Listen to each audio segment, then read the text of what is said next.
দেখবেন গতকাল দেখলাম সিলেটের জমিনে বাটা কোম্পানি নামে একটা জুতার কোম্পানি ছিল এবং কি KFC একটা রেস্টুরেন্ট ছিল, ভাঙচুর করে দিয়েছে। কেন? এটা নাকি ইসরায়েলি পণ্য। বুঝলাম ইসরায়েলি পণ্য। এখন আপনি যে ব্যক্তির এই ব্যবসা বাণিজ্য লুটপাট করলেন সে তো একজন মুসলিম।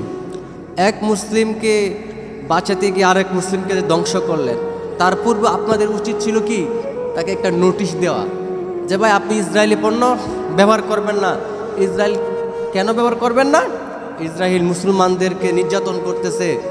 আপনি যেমন মুসলিম আমিও মুসলিম, তেমন কি ফিলিস্তিনের তারাও কি মুসলিম। কারণ আমি মুসলিম হয়ে যদি মুসলমানদের পাশে না দাঁড়াতে পারি তাহলে কেমন দেখায়।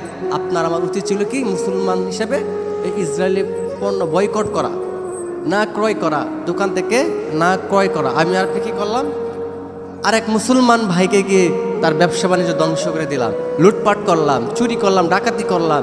এর নাম ইসলাম? এর নাম ইসলাম নয়।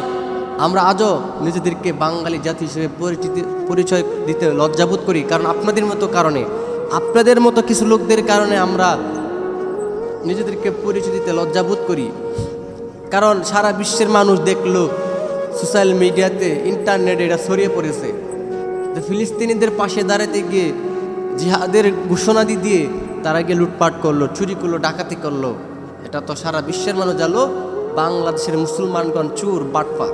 এখন আপনাকে আমাকে যদি ফিলিস্তিনে পাঠানো হয় যুদ্ধ করার জন্য, জিহাদ করার জন্য, আপনার মতো আমার মতো লোক সেখানে গিয়ে দেখব কোন দালানের ভিতর পয়সা, অলংকার, সোনা দানা আছে। এই যে ভবনগুলো ধসে পড়েছে, আপনার আমি গিয়ে খোঁজ করে দেখব। চেষ্টা করুন যদি একটা লটও এখান থেকে আনতে পারি আপনার আমার উপকার হইব। আমরা এমন জাতি হয়ে গেছি, তো আমরা মানুষ হিসাবে আরও সুশৃঙ্খল, আরও মানবিক হতে হবে, হৃদয়বান মানুষ হতে হবে। একজন মুসলমানের পাশে কীভাবে দাঁড়াতে হবে, সত্যিকারের মানুষত্ব নিয়ে দাঁড়াতে হবে। এই যে আপনার আমার মন মানসিকতা যদি এমন হয়, লুটপাট, চুরি, হাজারি, ছিনতাই, তাহলে আপনি আমি মানুষ কীভাবে হইলাম? আপনার আমার দ্বারা জিহাদ হবে না। সত্যিই তো আপনার আমার দ্বারা কীভাবে জিহাদ হবে যদি আপনার ভিতরে আমার ভিতরে লোভ লালসা থাকে, অহংকার থাকে, আহমিকা থাকে। তো আশা করি আপনার বিষয়টা বুঝতে পেরেছেন। আমরা সবসময় মুসলমানদের পাশে দাঁড়াতে হবে। যেমন পশ্চিমা বিশ্বে সারা মুসলিম কান্ট্রিতে কোনো মুসলিম দেশ ফিলিস্তিনদের পাশে দাঁড়াতে পারছে না। আপনার আমার রাষ্ট্র যদি ফিলিস্তিনদের পাশে হতো তা দেখতেন বাংলাদেশের মানুষ, বাংলাদেশের জনগণ, যে মানুষ আমরা দেখলাম গত 2 দিন যাবৎ রাস্তাঘাট পুরাটা ব্লক করে ফেলছে। আপনার আমার এই রাষ্ট্র বাংলাদেশ যদি ফিলিস্তিনদের পাশে রাষ্ট্র হতো, এতদিন ফিলিস্তিনের বর্ডার ভেঙে বাংলাদেশের জনগণ ফিলিস্তিনে চলে যেত। আমাদের নসিব খারাপ, আমাদের বাংলাদেশ থেকে তেমন কিছু করার নাই, প্রতিবাদ করা ছাড়া তেমন কিছু করার নাই। আমাদের তেমন অস্ত্র নাই, আমাদের তেমন কিছু নাই যে আমরা ওদের সাথে মোকাবেলা করবো, তেমন শক্তি নাই। শুধু একটাই শক্তি আছে, সেটা হচ্ছে ইমানি শক্তি। সেই ইমানি শক্তি নিয়ে আপনার আমার মোকাবেলা করতে হবে। যদি আল্লাহ তাআলা কখনো আমাদেরকে কবুল করে এই জিহাদে যাওয়ার জন্য, আমরা তেমনভাবে যাব, মুসলমান হিসেবে যাব।